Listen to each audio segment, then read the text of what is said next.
You're going to forgive me when you find out the wonderful thing I'm doing for you. Mm-hmm. See, there's this great woman who lives in my building. She's beautiful and funny. No, just stop right there, Roz. I do not go out on blind dates. They're demeaning and a hideous waste of time. No, thank you. No. It's not for you, it's for your father. Oh, what time should you pick her up? That's from Frasier. And, you know, a lot of people don't like blind dates, but I want to share with you that I met my husband on a blind date. He came to my door. He was one of many blind dates. My mother was desperate. She was afraid she would have me home for my 20s and 30s, and I don't think 30s, but she called her friends and put out an all-points bulletin that Ellen is available, and I went on several blind dates. And when my husband came to the door... So I was selected out of desperation? You were selected out of admiration, actually. He came to the door, and we just clicked the first night. And the first night I came home, and I told my mother and sisters that I wanted to marry this guy. And I did, and it's worked out beautifully. Anyway, that was from Frasier. Very cute. You know, for him, he didn't want a blind date, but for his dad, it was a wonderful idea. And we're going to turn to the phones now and welcome Justin. Justin, you have a question on romance. Yes, I do. Dr. Kenner, I appreciate you taking my call. Oh, of course. First off, and thank you. This is a great service you provide. Oh, thank you. Could you define romance? Oh, romance.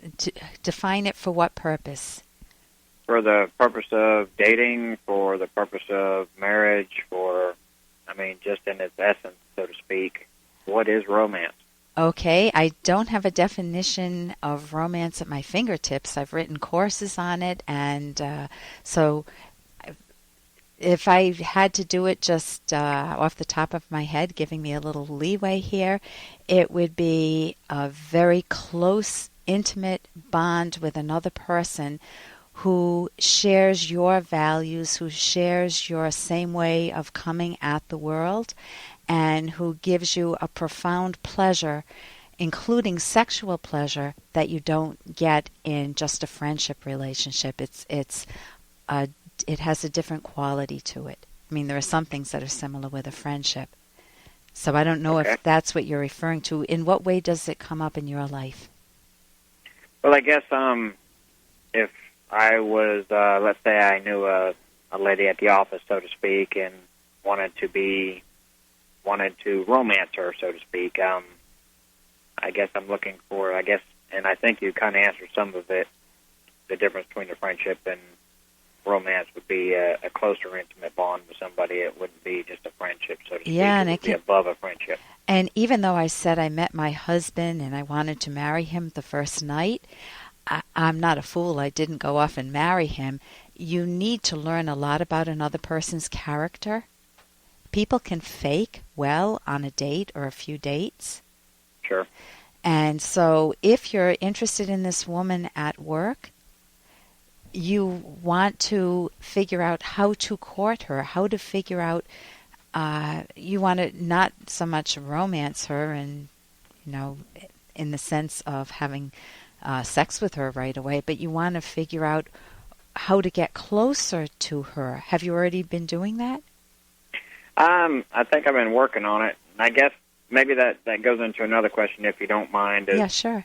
It seems like women put you through little tests. And why do they do that? Oh, you have to give me an example. Maybe something that, let's say if this woman at work says that we're talking about the weekend or whatever, and she says that she knows that I'll be there to, let's say there was a company party or something, and she knows that I'll be there, in essence, to see her, almost like saying that she's telling me that she knows that I'll be there, but it's, I know this is kind of a dumb example, and I apologize. Let me be the woman for a minute. If I say to you, you're coming to the company party this weekend, I know you're there because of me. Is that what she would say to you? Yes, and that was almost exactly how it was put. And if she said that with a wink in her eye, that's giving you some information. Okay. And if she says it with a playful wink, what's that telling you? I guess maybe hopefully that she thinks that I'm going to be there. Yeah, that doesn't sound like a test. That sounds like that sounds like, hey, I like you. Take the next step. Meaning, come talk to me. Okay, what about if it was, let's say we had a company project, and let's say there were 4 projects, and we did 2 of them together, and on the third one she says, I know, well, you'll be there on the third one. Without a wink or anything, but just kind of insinuating. You don't want to try to read her mind. You know, Okay. I don't even know her. You can drive yourself batty by trying to figure out, well, what did she mean by that? Does she like me? Does she not like me? Have you dated a lot in the past? Sure. Yes, ma'am. I have, it's not like that I've never dated. I mean, I've dated, several women, and probably upwards of 50 or so, and it's nothing new anyway. 40 to 50 women? Yes, ma'am. And how old are you? I'm 37. You're 37. And are you looking for a long-term relationship? Yes, ma'am, I am. I want to have kids. And how long have you known the woman at work? Approximately 8 months or so. Okay.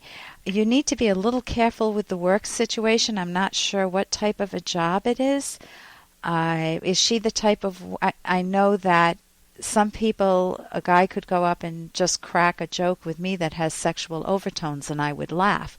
Another woman would report him, and you know what would happen. He might... Yes, ma'am, and I haven't done any of that because of, today's political correctness. Yeah, what type of... you don't have to tell me the specifics, but in what area? Is it healthcare, or what type of an area are you in? Let's say in the construction industry. Okay, so you're working in construction. You're very attracted to a woman. You've known her for 8 months? Right. And can you go out for coffee with her, or what have you thought of doing? I've actually thought of doing the whole, trying to go out on a date thing, and it hasn't evolved to that yet, but I keep getting these signals, of, the next project, let's work on it together. And oh, well, that's nice. So instead of making it a formal date, you can just try to get to know her better, because that's what people do on a date. You can just go out for coffee. You're working on the project and you stay a little later. You go out for coffee. You might grab a bite to eat for lunch with her, or grab her something for lunch, and you get to know each other. When you're with each other, you don't want to always talk about work, but find out a little bit about each other's past. You can ask questions. What type of music does she like? What does she like to do for vacation? What does she have kids? There may be big questions like that you want to ask her, and just notice your own emotional reaction. There may be things, it may get better and better and better for you. You may feel closer to her, or you may find it mixed. She has answers, or you talk about some areas that put you on guard. You don't like her. Okay. So you can, I've written several dating courses. I know they're at the AynRandBookstore.com, AYNRAND bookstore.com. But you can go into any bookstore, and there are very good books on dating that could be helpful. Listen, thank you so much for your call, Justin. I wish you some good success with her. Have a good evening. Thank you, doctor. Okay, you're welcome. I'm Dr. Ellen Kenner on the Rational Basis of Happiness. Toll free 1-877-Dr. Kenner, DrKenner. Here's an excerpt from The Selfish Path to Romance by Drs. Kenner and Locke. Here are some more tips for handling unreasonable resistance. Do not get drawn into playing mind games. A reasonable person living with an abusive partner can sometimes be provoked into acting irrationally and out of character, yelling, swearing, throwing the partner's clothes on the lawn. The abusive partner may turn these irrational actions into a false judgment of the rational person's character. It is important important to hold context when evaluating yourself in such circumstances. And get away from partners who try to undermine your self-respect. Use the pronoun I language, I feel upset, to describe what you experience, and avoid attacking using you language. You never are on time. You are always late. Download Chapter 1 for free at drkenner.com and at amazon.com.